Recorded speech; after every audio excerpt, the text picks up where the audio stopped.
From the newsroom of Impact Alpha, I'm Monique Aiken, and this is your Impact Briefing for Friday, September 23rd. Today I'm joined by Impact Alpha's editor, David Bank, who's been running around New York for Climate Week. Welcome to the East Coast, David. Hey, Monique, it's a wonderful town. But first, here's what you need to know from the week in impact investing. New momentum and stubborn challenges are front and center at this year's Climate Week. Investors, entrepreneurs, corporate executives, and world leaders descended on New York for the annual gathering alongside the UN General Assembly meeting. After a season of undeniable extreme weather events, global energy insecurity, and clarion calls for climate justice, the week's theme was getting it done. For climate finance experts, one of the most exciting parts of the Inflation Reduction Act is a $27 billion greenhouse gas reduction fund. The Green Bank, housed within the EPA, will provide catalytic capital for a variety of climate projects.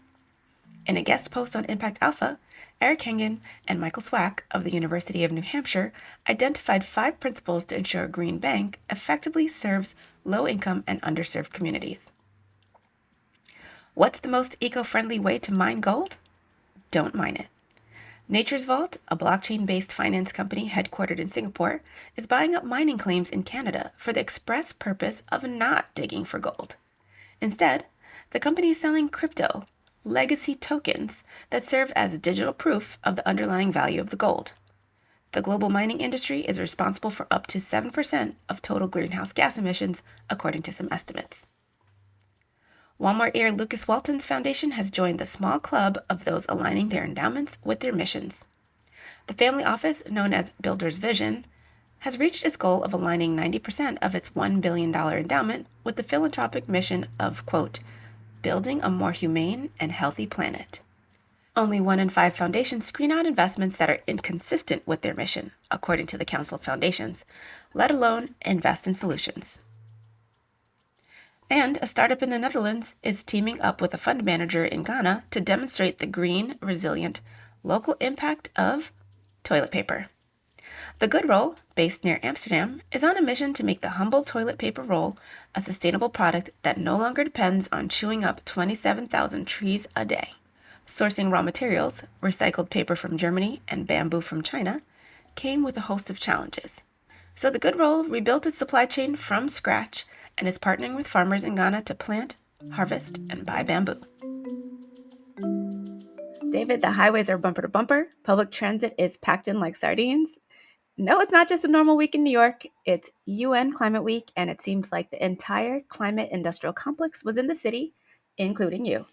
Yeah, Monique. Well, I will say that it's not only Climate Week, it was also the UN General Assembly. So many of the streets were blocked off. There were motorcades, and it was a And CGI. zoo, and Clinton Global Initiative. But between zinging, from uptown to downtown and east to west, we got to a bunch of different events.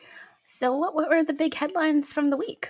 Well, what's fascinating is how much momentum and enthusiasm, and I would dare say kind of optimism there was. It would have been a completely different story, I think, if the Inflation Reduction Act, the climate spending bill that passed a few weeks ago, hadn't been enacted. But that has unleashed, kind of maybe people's hopes, at least, as well as a bunch of money, of course. So, everybody was talking, more in the kind of opportunity frame, and less in the kind of cost and liabilities frame. And even, dare say that there's kind of going to be a kind of back-ended progress made on carbon reduction and the energy transition and all the rest. There were a bunch of studies, of course, come out every year around this time. A survey of 400 S&P 500 companies by CDP, used to be called the Climate Disclosure Project, said that the energy transition can open up $4.8 trillion in new products. Oxford University came out with something that said decarbonization can save $5 to $15 trillion over the next few decades. One thing that was actually tracked, those are all projections. One thing that was actually tracking real progress was Bloomberg New Energy Finance said that wind and solar accounted for 10% of world electricity production last year for the first time, and maybe more importantly, 75% of new generating capacity. And then there was Malpass. Yeah, this is the David Malpass, the head of the World Bank. And Al Gore took off after him, saying it's ridiculous to have a climate denier as the head of the World Bank, and actually called for his resignation. And then David Gellis of the New York Times had him on a panel and asked for his response. Here's what he said. Let me just be as clear as I can. Do you accept the scientific consensus that the man-made burning of fossil fuels is rapidly and dangerously warming the planet? I don't know if everyone wants to comment on that. What we are doing is having impactful projects that reduce greenhouse gas emissions. We have a mission of a World Bank that's powerful. Will you answer the question? Is that... I don't even know. I'm not a scientist, and that is not a question so Al Gore can put. I don't know why it stays on the stage. What we need to do is move forward with impactful projects. We're going to move on, but that was about as close to an answer as I believe we're going to get. I mean, a lot of this seems to come down to the outsized influence of U.S. politics, particularly GOP politics, on what's happening in this conversation.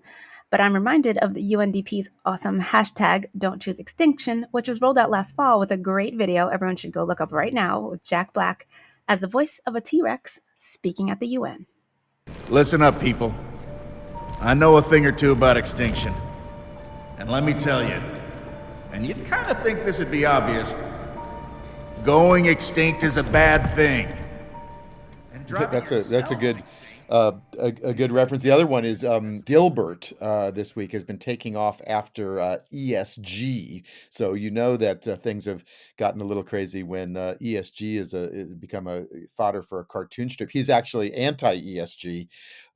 It would be hard enough to honor the theme of Climate Week, which was getting it done. It's even harder when there's so much polarization and division.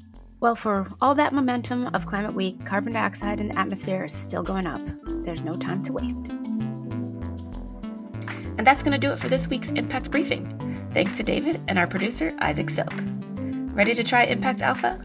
Sign up for ImpactAlpha Open, free of charge, directly at ImpactAlpha.com. Want to go deeper? Grab a subscription and get full access to the site, Agents of Impact calls, and the daily email brief. Right now, we're offering everybody $100 off. Just go to ImpactAlpha.com/subscribe and choose an annual subscription. Thank you for listening. I'm Monique Aiken, Managing Director for TIP, the Investment Integration Project. Make sure to check back for next week's briefing, and until then, take care.